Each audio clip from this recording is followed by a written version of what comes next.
yung bago mag-actual earthquake, nadidetect ng mga elephants at saka yung mga birds, yung mga paligid.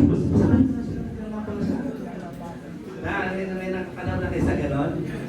Kasi merong primary wave. Kahit tayo dito, biglang gagawin yun. Antay ka within 10 to 20 seconds, yun na yung S wave. Yun na yung destructive wave na tinatawag or secondary wave. No? Now, dahil nasa tindi nun, okay, siyempre depende pa depende sa distance mo ng epicenter. Depende. Kung malapit ka, sinabi, ito, nandito na sila wala na kayo mimitingin. Okay? Mag-uusap-usap kayo, dahil nga kung araw na nangyari yung earthquake, mag-usap na kayo ngayon, mag-decide na kayo. Anak, kung mangyari yun, saan tayo makikita? At huwag kang aalis dyan. Okay ba yan? Okay. Huwag mo sasabihin sa anak mo, anak, magkita tayo sa 7-Eleven.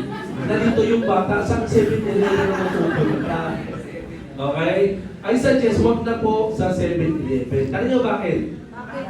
Kasi po, 7-Eleven ay puntahan niya ng mga taong galing sa Lamay. Doon nagpapangkat. Huwag na doon. Huwag din sa Jollibee kasi malamang magtakbuhan doon. At siguro mga 3 bahay mula doon sa Jollibee. Nakanya po, i-identify niya na anak dito kasi malamang magkakagulo yung mga tao. Okay? Nakanya po? At mga anak ha, pag sinabi ni mama at ni papa, uy, magkita tayo dito ha. Okay ba yan? Kasi problema yan, wala tayong communication. Iyabang pa natin, no? May power bank pa tayo, iyabang eh, no? 3 power bank eh, no? Pati yung motorhead, dala-dala eh, hila-hila eh, no? Kaso walang signal, walang wifi, walang 5G. Wala kayong communication. Malamang, hindi mo magagamit yan. At mismo national, pero kayong Communications Commission na nagsasabi, shutdown ng mga cell site tayo.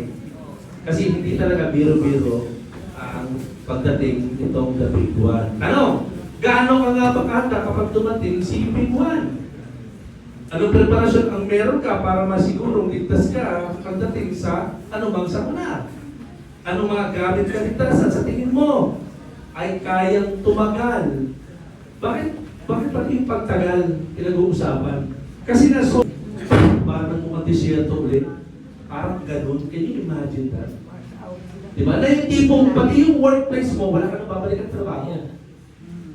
Pati yung eskwela mo, nilipat na lahat eh. Wala na rin. Okay? Lahat yan, pwede mawala. WCC lang ang hindi. May trabaho pa. Nakawal niyo po? Sana po, itong mga tanong na to, maging dapat yes ang sagot natin dito. At the same time, siyempre, aaralin pa natin ano yung mga pwede pa natin gawin. Sabi ni Stephen King, kapitbahay namin, sabi niya, there's no harm in hoping for the best as long as you're prepared for the worst. Sabi ni Stephen King, we all need to hope for the best. Brother, ba't mo naman ginawa yan? Ano ba naman to?